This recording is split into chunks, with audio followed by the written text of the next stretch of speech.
Shalom, sahabat Ebenezer yang dikasihi dalam Tuhan Yesus Kristus. Kembali lagi berjumpa dalam sahabat Ebenezer. Saya percaya pagi hari ini kita boleh diberkati dengan kebenaran firman Tuhan. Hingga di renungan pagi ini memberkati setiap kita untuk menjalankan aktivitas di sepanjang hari ini. Sahabat Ebenezer yang dikasihi dalam Tuhan Yesus Kristus, sebelum kita mendengarkan renungan pagi, mari kita bersatu dalam doa. Kita berdoa. Kami bersyukur Tuhan untuk pagi hari ini. Terima kasih kami mau menyiapkan pikiran kami untuk mendengarkan firman-Mu. Tuhan urapi setiap kami agar firman-Mu meneguhkan kami, agar firman-Mu boleh Tuhan untuk menuntun setiap langkah hidup kami di sepanjang hari-hari. Terima kasih Tuhan Yesus. Kami mengucapkan Tuhan Engkau urapi. Benar-benar kasih. Terima kasih dalam nama Yesus Kristus. Firman-Mu, haleluya. Amin.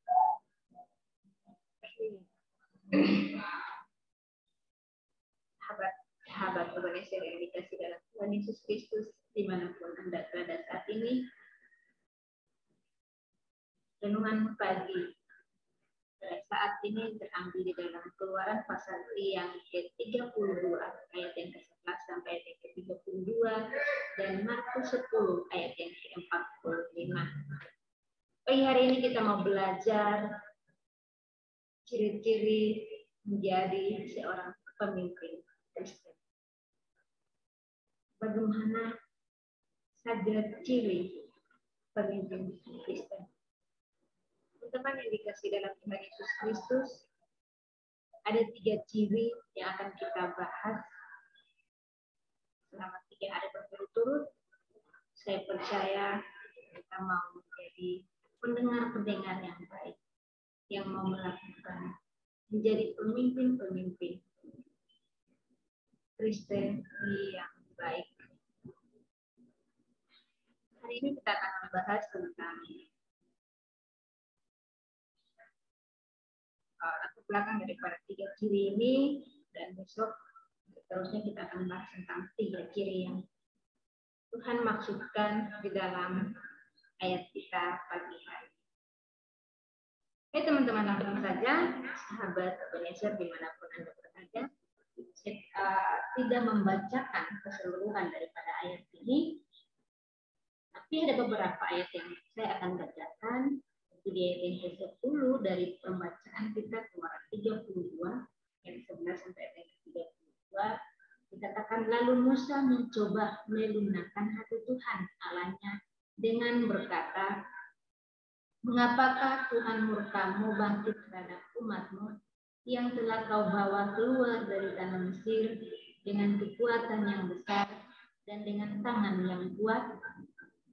Mengapakah orang Mesir akan berkata, ia membawa mereka keluar dengan maksud menimpakan malapetaka kepada mereka dan membutakannya dan membinasakannya dari muka bumi? Berbaliklah dari murkamu yang bernyala-nyala itu dan menyesallah karena malapetaka yang hendak kau datangkan kepada umatmu. Kita lompat teman-teman di ayat langsung di ayat yang ke-35 dikatakan, demikianlah Tuhan menulati bangsa itu karena mereka telah menyuruh membuat anak lembu buatan Harun itu.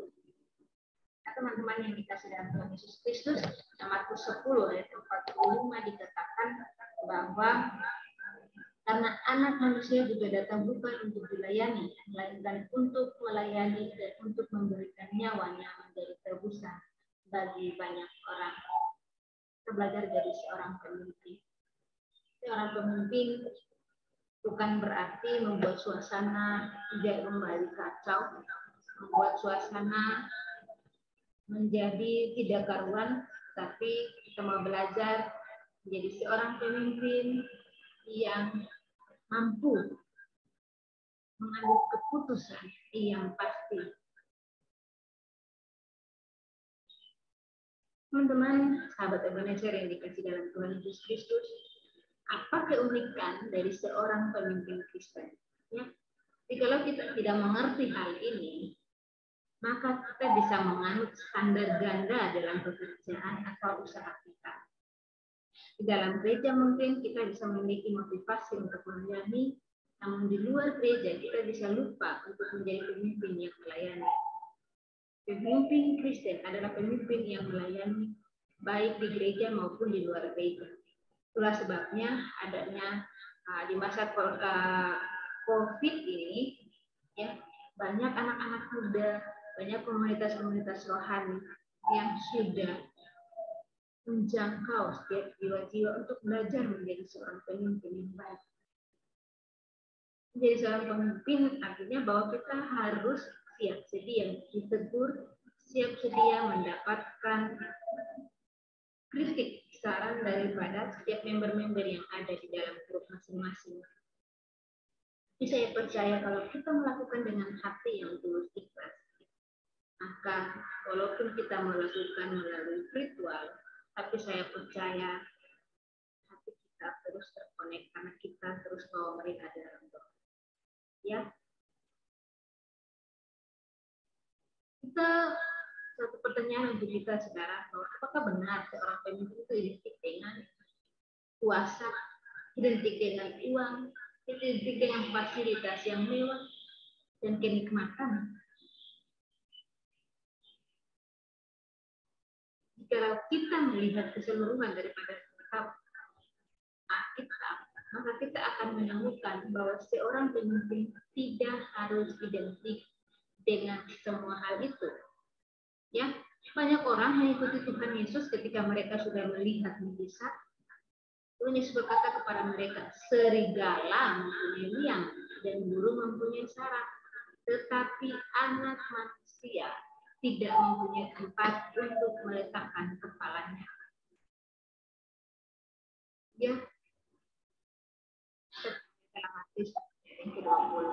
Ini menunjukkan bahwa seorang pemimpin tidaklah identik dengan uang, kuasa, atau fasilitas yang mewah. Ya, dengan sejauh mana dia mau menggenapkan rencana kerajaan Allah melalui kehidupannya.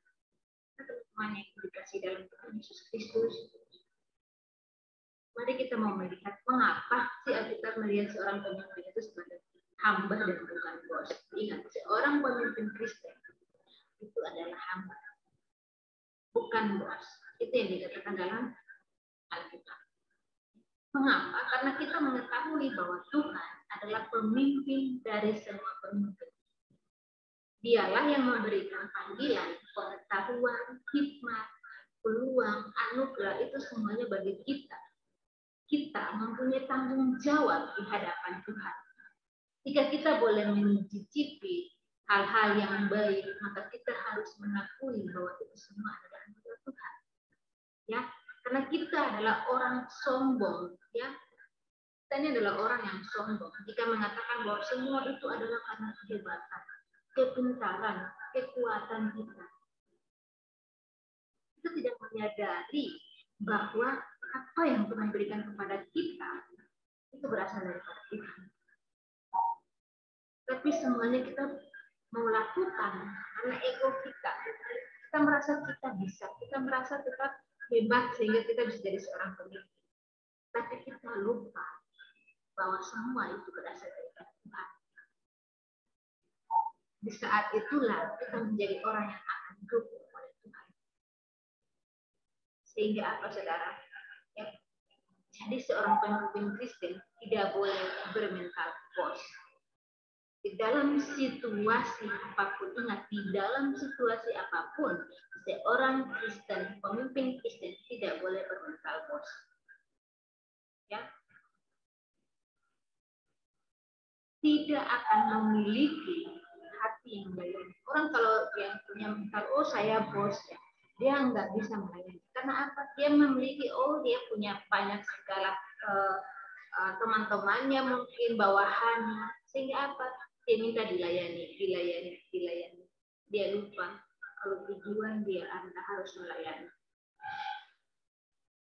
Nah, di saat itulah teman-teman, kita tidak bisa mencerminkan identitas kita sebagai orang Kristen, sebagai pemimpin Kristen. Karena apa? Karena kita tidak tunduk pada otoritas. Teman-teman yang dikasih dalam Tuhan Yesus Kristus, kalau begitu mana sih yang lebih tepat, pemimpin yang melayani atau pelayan yang memimpin?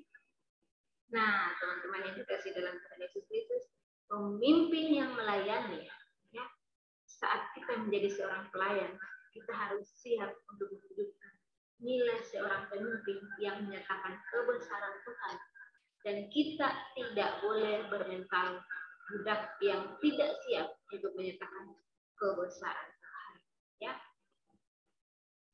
orang yang bermental budak hanya bisa menyatakan keminderannya dan ketidakberdayaannya. Mental seorang pemimpin sejati adalah menyatakan Tuhan. Oleh karena itu, seorang pemimpin tidak identik dengan semua kebesaran duniawi.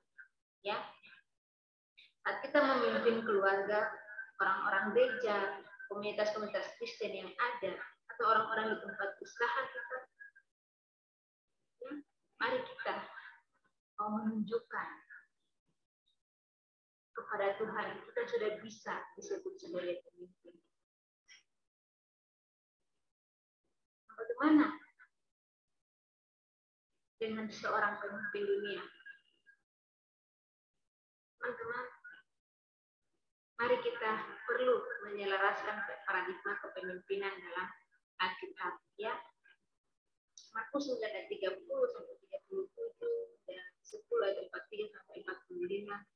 Situ, teman-teman, orang yang ingin menjadi yang terdahulu harus menjadi yang terakhir dari semua dan menjadi pelayan dari semua. Kita diperintahkan untuk menjadi hamba, bukan semua orang. Kita diperintahkan untuk menjadi hamba bagi semua orang. Tuhan juga menyatakan bahwa mereka yang seperti anak kecil menjadi terbesar dalam kerajaan surga. Ya, 14 ayat 3 sampai ayat yang keempat sangat jelas dikatakan, jika kita menjalani relasi dengan orang lain, kita harus membuat mereka bukan melihat kita, tetapi mereka harus melihat pada Tuhan.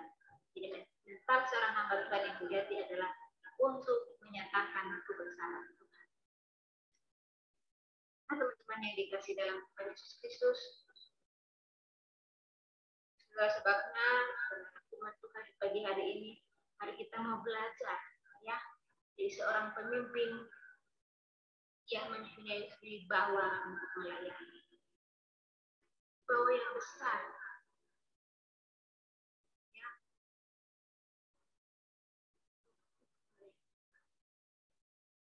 Karena kalau kita mempunyai wibawa dalam kepemimpinan Kristen yang baik, kita rela menjadi hamba untuk melayani orang lain. Tapi kalau kita menganggap diri kita adalah bos, maka kita tidak bisa melihat orang yang ada di luar. Kita melihat mereka sebelah mata.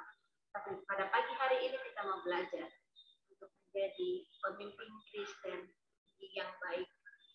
Mereka menunjukkan dirinya untuk memberikan pelayanan yang terbaik pada bawahan kita. Nanti kebenaran firman Tuhan kita akan lanjutkan di hari yang akan datang dengan tema yang masih sama tentang orang pemimpin Kristen. Dan Yesus memberkati. Mari kita berdoa, saudara. Kan kami bersyukur untuk di hari ini kami sudah belajar tentang kebenaran firman Tuhan. Kami mau belajar dari seorang pemimpin Kristen yang baik. Kami mau belajar menjadi pemimpin dalam komunitas kami, agar hidup kami terus dipimpin, agar kami boleh menjadi seorang hamba yang rela untuk melayani. Ampuni kami Tuhan, setiap tugas kami, setiap komunitas-komunitas kami menjadi seorang pemimpin Tuhan. Kami sudah berlalu seperti bos Tuhan. Dewa Tuhan itu yang akan membawa kami menentukan kami Tuhan terbaik Tuhan. Sepanjang hari ini Tuhan, apapun yang kami kerjakan, kami lakukan, Tuhan Kau berkati. Dalam nama Yesus kami berdoa mengucap syukur. Haleluya.